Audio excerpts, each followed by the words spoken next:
প্রেম করবে না আমার সাথে? প্রেম করেন, ইলিশ মাছ সব ফিরিয়ে দেবো। কিসে একটু ফোনটা অফ করতো। এই জেল্লার করে জেল্লা, কি বললি তুই? বাংলা ভাষায় কথা বলছি, বুঝেন নাই? আপনার ভালো লাগছে, আপনার লগে প্রেম করুন। প্রেম করলে খালি ইলিশ মাছ না, সব মাছ ফিরিয়ে দিয়ে দেবো।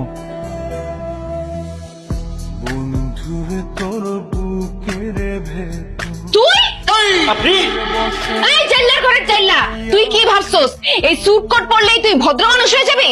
তোর কত বড় সাহস, তুই আমাকে বিয়ে করতে আমাদের বাড়ি পর্যন্ত চলে আসছস? Sweetie, how dare you! তুই মাথা খারাপ হয়ে গেছে? তুই পাঙাশ খান রুতন বাবাজিকে জেলে কেন বলতেছিস? কারণ বাবা এরা জেলে। তোমার মতো এরকম ছোট লোক বংশের জেলার কাছে আমার মেয়েকে কখনোই বিয়ে দেবো না। দাঁড়িয়ে আছে কেন? বেরিয়ে যাও, বেরিয়ে যাও বলছি। এই দোকান এখন বন্ধ করো, নাইলে আমি কিন্তু ভাঙা করে ফেলাম। কেন আমার মাছের দোকান থাকবি কেন? আমার বিয়ার বয়স হয়ে গেছে, এখন আমার বিয়া করতে হইব। এই মাছের ব্যবসা যতদিন থাকবো এতদিন আমি বিয়াও করতে পারবো না, সংসারও করতে পারবো না। তোর মতো একটা চাল চুলাহীন মাছের ব্যবসায়ীকে আমি জীবনেও বিয়ে করব না। সুইটি, আমরা মাছের ব্যবসায়ী ঠিক আছে, কিন্তু আমরা চাল চুলাহীন না। এই ঢাকা শহরে আমাদের গাড়ি আছে, বাড়ি আছে, ব্যাংক ব্যালেন্স, টাকা পয়সা সব আছে। বিশ্বাস করো। আমার মেয়ে বিশ্বাস করলেও আমি বিশ্বাস করি না। যারা মাছ বিক্রি করে তাদের ঢাকা শহরে বাড়ি গাড়ি থাকতে পারে, এটা আমি বিশ্বাস করি না। আন্টি, আমরা শুধু মাছ বিক্রি করি না, দেশের 70 থেকে 80টা আড়তের মধ্যে আমাদের সিট আছে। আমরা ঢাকা থেকে বিভিন্ন জায়গায় মাছ সাপ্লাই দিই, এমনকি বিদেশে রপ্তানিও করি। আমাদের বাপ দাদা মাছ বিক্রি করতো, এই জন্য এখনো আমরা বাজারে গিয়ে মাছ বিক্রি করি। আমরা যদি কাজ না করে সারা জীবন পায়ের উপর পা তুলে বসে থাকি, তারপরও খাই আমাদের টাকা শেষ হবে। তোমরা মাছ ব্যবসা করে বাড়ি গাড়ি সব করে ফেলছো না? মিথ্যে কথা বলো, আমি তোমার কথা বিশ্বাস করি না। ঠিক আছে আন্টি, আঙ্কেল, আপনারা শুধু একবার আমাদের বাড়িতে চলেন। আমাদের বাড়িতে যাওয়ার পরে যদি আমাদের বাড়ি আপনাদের পছন্দ না হয়, তাহলে সুইটিরে আমার কাছে বিয়ে দিয়েন না। আর আমিও কোনোদিন সুইটির বিয়ের কথা বলবো না। আপনারা প্লিজ একবারের জন্য হইলো আমাদের বাড়িটা দেখেন। আমার সাথে আপনি এখন বাইরে যাবেন, মহল্লার আশেপাশের লোকজনদের জিজ্ঞেস করব এই বাড়ি ঘর সবকিছু আপনাদের কিনা। তারা যদি বলে তাহলেই শুধুমাত্র আমি বিশ্বাস করব। যারে খুশি তারে আপনি জিজ্ঞেস করেন। চল আসেন। আচ্ছা দেখো, এখন তুমি বলো এই গাড়ি বাড়ির মালিককে, ওনার বলো। এটা আবার বলার কি আছে? এই গাড়ি এই বাড়ি তো গো।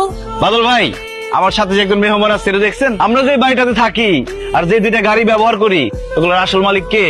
কে আবার? তোরা তো খানদানি বড় লোক, এটা আবার জিজ্ঞাসা করার কি আছে? কি এবার বিশ্বাস হয়েছে?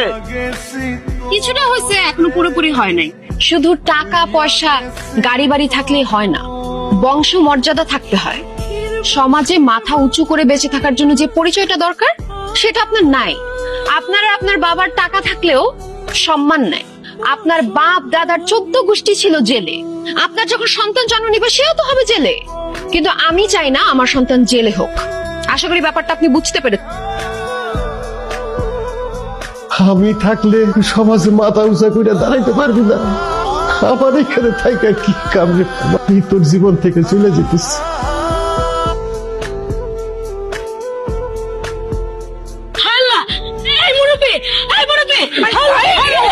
আচ্ছা এই মুরব্বি জানি কে?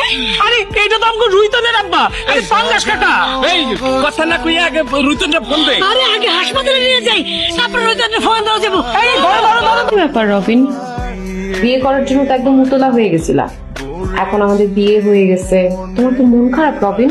কি ভাবতেছো তুমি? না, তোর আব্বাই খুব অসুস্থ, হাসপাতালে ভর্তি আছে, অবস্থা বেশি ভালো না।